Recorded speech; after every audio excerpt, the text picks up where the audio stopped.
Hey, what's up? It's Tony from RustoleumPaintJob.com, and if you believe it or not, this is actually a Rustoleum paint job back here.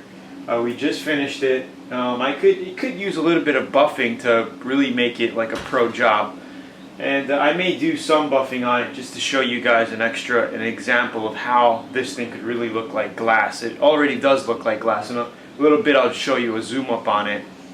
But if you want to learn how to use Rustoleum paint jobs with a custom effect that lasts much longer than the traditional ways of painting Rustoleum, go to RustoleumPaintJob.com right now and pick up the free report that I just wrote for you. It's about 11 pages.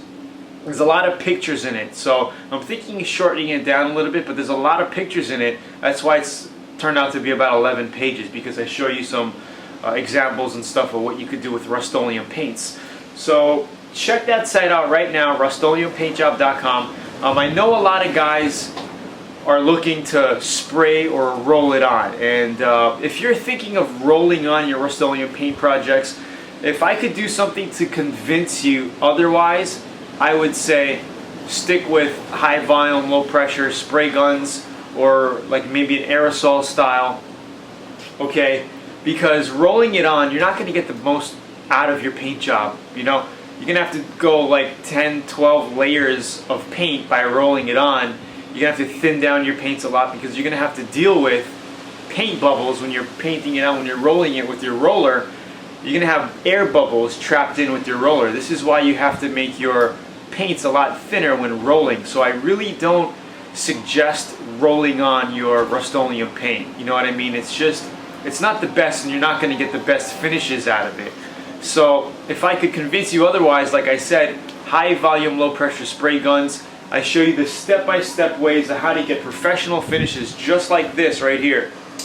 And using the secret Rustoleum paint blend. Now this is about 90% Rustoleum here. Let's take a closer look.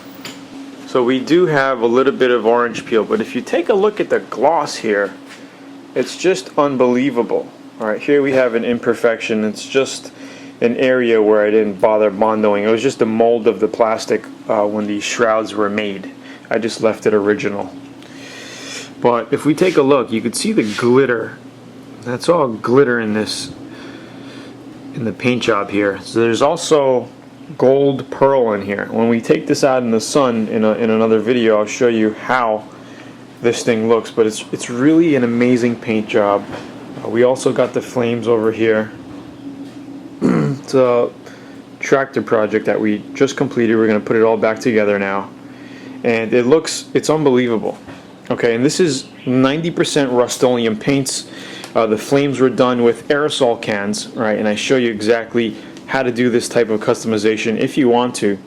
But this is actually pro gloss. All right, you're not going to get this with any other combination of Rustoleum paints. So if you want to learn more about how to apply awesome paint jobs like this is Rustoleum now that'll hold up to the elements and also chemicals. All right, if I pour gasoline on this or pour thinner on it, it's not going to get eaten up like you would with the basic Rustoleum enamel. Okay, and there's certain mixtures that you have to deal with, certain flash times that you have to deal with, and I explain everything to you within the RPJ Gold course.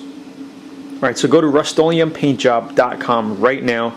Get the 11-page report that I wrote for you. I may be shortening it down to about 8 or 9 pages, but there's a lot of pictures in it. So check it out right now, and I'll see you at RustoleumPaintJob.com. Thanks. Bye-bye.